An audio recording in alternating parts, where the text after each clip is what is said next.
आज तेरा पवित्र आत्मा तेरे लोगों की ज़िंदगी में बड़े अजीब और गंभीर रीति के साथ कार्य करे। तेरा वचन इन्हें सिखाए और समझाए और सेम न रहने दे खुदाबंद। आज खुदाबंद जितने जन आज इस लाइव टीचिंग में, बाइबल टीचिंग में जुड़े, तेरे पवित्र आत्मा के द्वारा छुए जाएं और सेम न रहें। खुदा बाप तो इनकी ज़िंदगी में बड़े अजीब और गंभीर रीति के साथ बड़े कार्य कर। खुदाबंद ऐसे काम इनकी ज़िंदगी में कर। खुदावन ऐसी टेस्टमनी इनकी ज़िंदगी में पैदा कर जिसे सुनकर, जिसे देखकर लोग तेरी ओर खिंचे आए। खुदावन आज मैं इन्हें आशीषित करता हूँ। खुदावन तेरे वचन को जितने सुने वो बरकत को पाएं। प्रभु यीशु मसीह के पवित्र और सामर्थी नाम में हम मांगते हैं, आमीन आमीन। स्वागत है खुदावन की प्रेजेंस में। कॉन्ग्रेचुलेशन एक बार फिर से आपको। रोज की रोटी रोज आप सुन रहे हो, रोज अपना आत्मिक खाना जो है वो आप ले रहे हो। संडे और थर्सडे तो आप लेते ही थे, लेकिन रोज आप वचन को सुन रहे हो और रोज मेरे पास इतना समय मैं निकाल पा रहा हूँ कि आप डीप वर्ड जो संडे और थर्सडे जो प्रीचिंग होती है, लेकिन टीचिंग का समय है आज। रोज की रोटी में आप टीचिंग को ले रहे हो, आप उस गहरी स्टडी को ले रहे हो जो आपको परमेश्वर एक खाने के रूप में, एक कहते हैं अभी तक परमेश्वर ने कहा मैं तुम्हें दूध पिलाया, मैंने तुम्हें अन्न नहीं खिलाया। आप अब अन्न को खा रहे हो, आप एक हैवी मील को खा रहे हो, अब साबुत अनाजों को खा रहे हो, आप मीट को खा रहे हो, अगर आप वेज हो तो पनीर को खा रहे हो। हालेलुया। तो ये वचन आपको सेम नहीं रहने देगा। अभी हमने मत्ती की वंशावली पढ़ी जो 1 से लेकर 17 आयत तक थी। उसमें हमने पढ़ा कि क्यों इसहाक से यकूब क्यों हुआ, एसाव क्यों नहीं हुआ। उसमें मैंने आपको अलग अलग कुछ उदाहरण आपको दिए कि क्यों मनुष्य से जो गड़बड़ें हुई, हिजकिय्याह जो पैदा हुआ था, क्यों बंदी बना लिए गए इजरायली, मैंने फिर आपको वो बताया। यहूदा 3 आयत में लिखा वंशावली में, मत्ती 1 की 3, यहूदा और तमार से फिरिस और जोहरा उत्पन्न हुए। तमार उसकी बहू थी, तमार उसकी पत्नी नहीं थी। लेकिन उसकी पत्नी कैसे बनी? क्योंकि उसके बड़े भाई ने उसका बड़ा बेटा मर गया, छोटा मर गया। लास्ट बेटे से वो शादी नहीं करना चाहता था उसकी, क्योंकि उसे लगता था ये भी मर जाएगा। तो बाद में ऐसी घटनाएं उसके साथ हुई कि उसको अपनी पत्नी उसे मानना पड़ा, और उससे फिर बाइबल कहती है फिरिस और जोहरा उत्पन्न हुए। क्यों वो उसकी पत्नी हुई? बच्चों की परवरिश गलत हुई, यहोवा के लेखे में दुष्ट थे तो मारे गए। दुष्ट क्यों थे? क्योंकि माँ परमेश्वर में नहीं थी। माँ प्रभु में क्यों नहीं थी? क्योंकि यहूदा अपने देश को छोड़ के कहीं और चला गया था। वो छोड़ के क्यों गया? क्योंकि अपने भाई को बेच दिया था। भाई क्यों बेचा? क्योंकि उससे जेलसी करते थे। Jealousy is the one of the biggest sin. Jealousy करना एक बड़ा पाप है। शैतान जेलसी से मरा, परमेश्वर से जेलसी करने लग गया। जिसने उसे बनाया उसी के खिलाफ चला गया। और आज भी आप देखते हो, जिस व्यक्ति को आपने ब्लेस किया वही आपके खिलाफ हो गया। तो आप समझ लो उसके पीछे शैतान है, अकेला नहीं, शुद्ध वाला, 100% शुद्ध शैतान। हालेलुया। दुकानों पे लिखा होता ना 100% शुद्ध देसी घी। तो अगर कोई विरोधी हो जाए आपके भले करने के बावजूद, चाहे बाद में माफिया मांग ले, 6 महीने बाद वापस आने की ट्राई करे, वो अलग चीज़ है, लेकिन आप ये समझ लेना कि उसके पीछे शुद्ध वाला शैतान है, प्योर डीमन है उसके पीछे। हालेलुया। अब जब हमने सुना कि यहूदा और तमार से फिरिस और जोरह और फिरिस को परमेश्वर ने अपनी ब्लड लाइन में लिया, क्योंकि एक गलती की उसकी सजा मिली, वो अलग हुआ। फिर क्योंकि जब आदमी एक गलती करके परमेश्वर के भवन से निकलता है, फिर वो गलतियों पे गलतियां करता है। उसकी मैरिड लाइफ भी डिस्टर्ब, उसकी फाइनेंशियल लाइफ भी डिस्टर्ब। जब तक वो वापस गलती को सुधारता नहीं, तब तक डिस्टर्बेंस उसकी लाइफ से खत्म नहीं होती। हालेलुया। अब हम आज पढ़ेंगे 18 आयत को। 18 आयत में लिखा, यीशु मसीह का जन्म इस प्रकार से हुआ कि जब उसकी माता मरियम की मंगनी यूसुफ के साथ हो गई तो उनके इकट्ठा होने से पहले वो पवित्र आत्मा के ओर से गर्भवती पाएगी। उसका पति यूसुफ जो धर्मी था, उसे बदनाम नहीं करना चाहता था, उसे चुपके से त्याग देने का विचार किया। जब इन बातों की सोच में था तो प्रभु का स्वर्गदूत उसे सपनों में दिखाई दिया और कहा, है यूसुफ दाऊद के संतान, अपनी पत्नी मरियम को यहाँ लाने से मत डर, क्योंकि जो कुछ उसके गर्भ में है वो पवित्र आत्मा की ओर से है। अब यहाँ पर मरियम को जिब्राइल स्वर्गदूत दिखाई देता है। वो कहता है कि तेरे एक बेटा पैदा होगा, वो लोगों का उसके पापों से उद्धार करेगा। उसने कहा, मैं तो किसी पुरुष को जानती नहीं। जानती कहने का मतलब था कि उसके किसी पुरुष के साथ कोई रिलेशन नहीं है कि उसके बेबी हो। लेकिन प्रभु ने कहा कि ये बेबी रिलेशन वाला नहीं होगा, क्योंकि ये मेरा होगा, तो पवित्र आत्मा की ओर से तुझ पे सामर्थ उतरेगी और वो पवित्र जो पैदा होगा उसे जीसस बोलेगी, जीसस यीशु कहलाया जाएगा।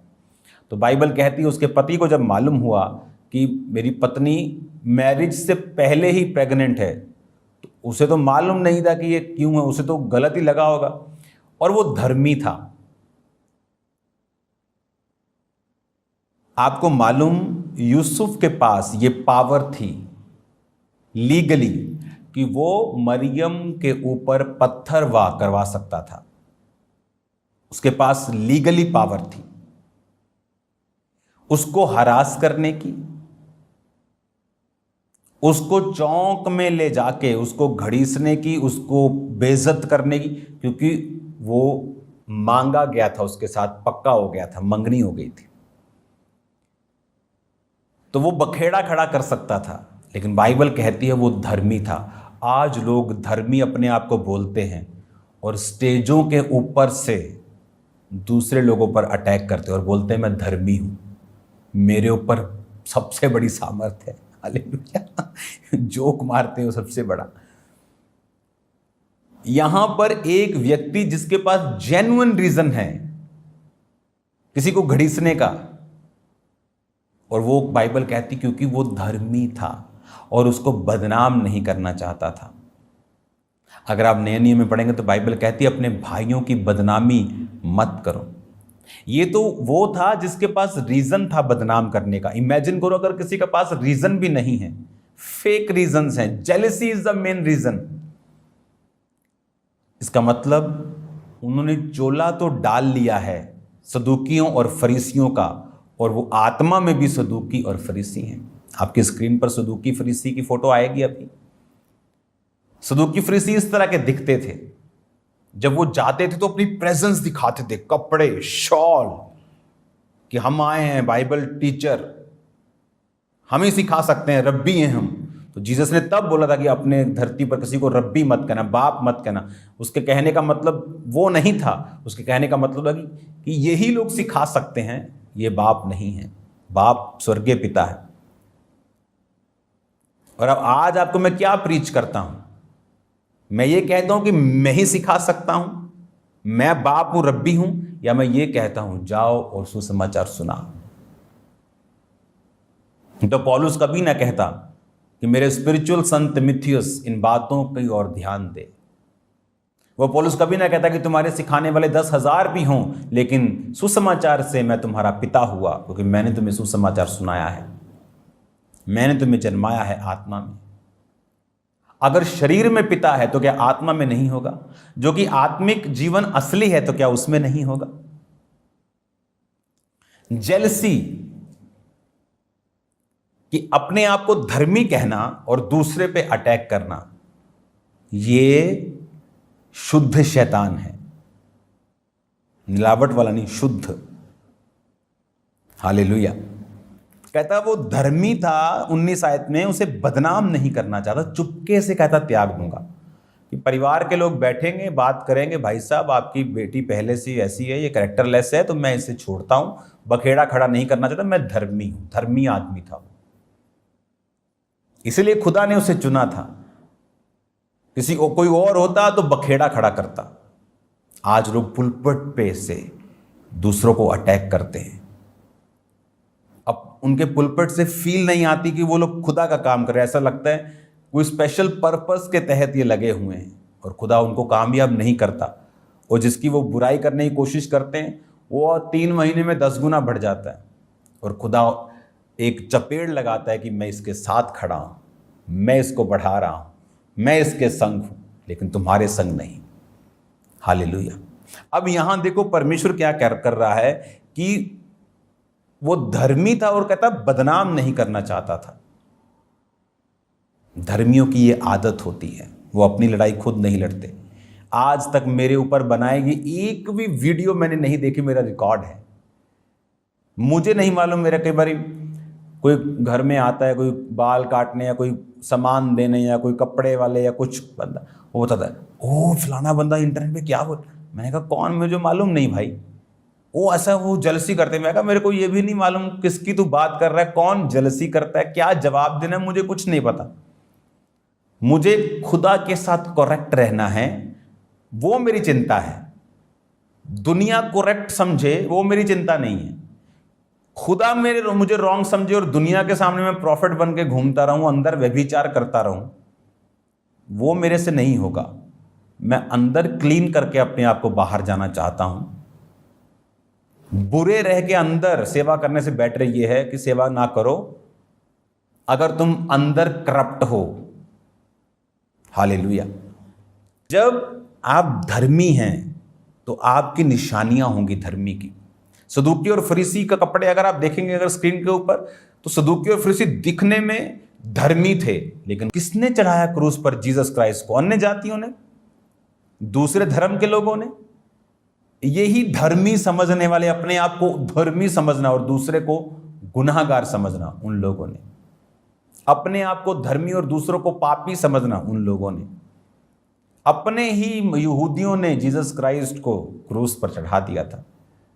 आपके कपड़ों से आपकी पहचान नहीं होती। यहां मैं टी शर्ट डाल के भी आपको वचन दे सकता हूं, उससे मुझे जज नहीं किया जा सकता। यहां कोट पैंट डाल के भी दे सकता हूं, लेकिन अंदर जीसस ने कहा जो तुम खाते हो, सुबह टॉयलेट से बाहर निकलता है, तुम्हें अशुद्ध नहीं करता। जो तुम बोलते हो, निंदा, चुगली, बदनामी, ईर्खा, विरोध, फूट, विधर्म, जादू टोना, वो तुम्हें अशुद्ध करता है। व्यभिचार, मूर्ति, वो तुम्हें अशुद्ध करता है। हालेलुया। अब उसको स्वर्गदूत सपना देता है, स्वप्न में उससे बात करता है कि भाई साहब मत डरो, मेरे बेटे मत डर, दाऊद की संतान मत डर, क्योंकि जो उसके गर्भ में है वो होली स्पिरिट की ओर से है। उसको बताया जाता है कि उसके गर्भ में पवित्र आत्मा की ओर से एक पुत्र है। और ये ऐसा इसलिए हुआ, फिर उसको कहां से कंफर्मेशन मिलेगी? वचन से, क्योंकि वचन में लिखा हुआ था यीशु मसीह के जन्म से 700 वर्ष पहले ये रिटन था कि एक कुंवारी गर्भवती होगी। तो लोगों को लगा कि शायद कुंवारी मतलब कि ऐसी लड़की जो कुंवारी हो, उसकी शादी होगी, क्योंकि वचन सबके समझ में इतनी जल्दी नहीं आता था, जो खासकर डीप प्रोफेटिक वर्ड्स होते थे। जैसे जीसस ने कहा मेरे लिए मत रो, अपने और अपने पुत्रों के लिए रो। क्यों? क्योंकि कुछ ही दशकों बाद ये सब कुछ ढा दिया जाएगा, वेस्ट कर दिया जाएगा। हालेलुया। अब कहता 22 आयत में ऐसा इसलिए हुआ कि प्रभु के भविष्यद्वक्ता के द्वारा कहा गया था कि वह पूरा हो। देखो एक कुंवारी गर्भवती होगी और एक पुत्र जनेगी, उसका नाम इम्मैनुअल रखा जाएगा, जिसका अर्थ है परमेश्वर हमारे साथ। तो अब जो कंफर्मेशन थी बाय द होली स्पिरिट और by the messenger, by the angel and with the word of God, तो वर्ड ऑफ गॉड से भी उसको कंफर्मेशन थी कि हां यशाया में लिखा है कि कुंवारी गर्भवती होगी। उसको फिर समझ आया, ओके कुंवारी मतलब कुंवारी गर्भवती होगी, कि वो शादी नहीं करवाएगी लेकिन कुंवारी ही गर्भवती होगी, क्योंकि खुदा की ओर से वो गर्भ को धारण करेगी और पुत्र जनेगी, उसका नाम इम्मैनुअल रखा जाएगा। यानी वो परमेश्वर ही होगा जो पैदा होगा इंसानी जामे में, इंसानी रूप में। उसका नाम इसलिए इम्मैनुअल रखा जाएगा कि परमेश्वर हमारे संग, उसका नबी हमारे संग नहीं। लोग बोलते हैं Jesus is the profit, he is the messenger, वो नबी था, खुदा नहीं था। नो, वो नबी, एक नबी का ऑफिस छोटी सी चीज थी खुदावंद यीशु मसीह के लिए। वो खुदा था, वो परमेश्वर था। आपने इंटरनेट पे देखा होगा, लोग बोलते ओके, एक बंदे को मैंने देखा इंटरनेट के ऊपर, आप इसकी रील बनाना जरूर, जो जितने यूट्यूबर्स देख रहे हैं मुझको, ढूंढना वो कहाँ पे उसने बोला। उसने कहा ओके, वो एक व्यक्ति क्रिश्चियन से बहस कर रहा है, okay do you believe Jesus is the real God, कि जीसस असली खुदा है। कहता हाँ। कि जीसस को सब मालूम है। क्रिश्चियन कहता हाँ। तो वो पद निकाल लेता है, वो अध्याय निकाल लेता है और बोलता है अगर जीसस को सब मालूम है तो उसने ये क्यों कहा कि मुझे भी नहीं मालूम कि मैं कब आऊंगा धरती पर तुम्हें लेने के लिए वापिस, पिता को मालूम है। उसने कहा फिर जीसस अगर खुदा है तो उसे मालूम क्यों नहीं है? आपको मालूम, जीसस ने बार बार बाइबल में लिखा है कि ऐसा इसलिए है। जीसस ने कहा पिता ने न्याय करने का सारा अधिकार मुझे दे दिया है। पिता न्याय नहीं करता, तो पिता न्याय नहीं करता, क्या उसको पिता नहीं बोलेंगे? पिता न्याय नहीं करता, लेकिन न्याय करने का अधिकार मुझे देते, ताकि सब लोग जैसे पिता का आदर करते हैं पुत्र का भी आदर करें। और पुत्र जो अपने आने का समय नहीं जानता, सिर्फ पिता जानता है, ताकि जब एंड में वो सब कुछ जीत कर पिता के हाथ में अपने आप को भी सौंप देगा, ताकि सब लोग पिता का आदर करें जिस तरह वो पुत्र का भी आदर करते हैं। आप समझ रहे मेरी बात को? कि जीसस ने कहा वो पिता ने अपने अधिकार में रखा है, न्याय करने का काम मुझे दिया है।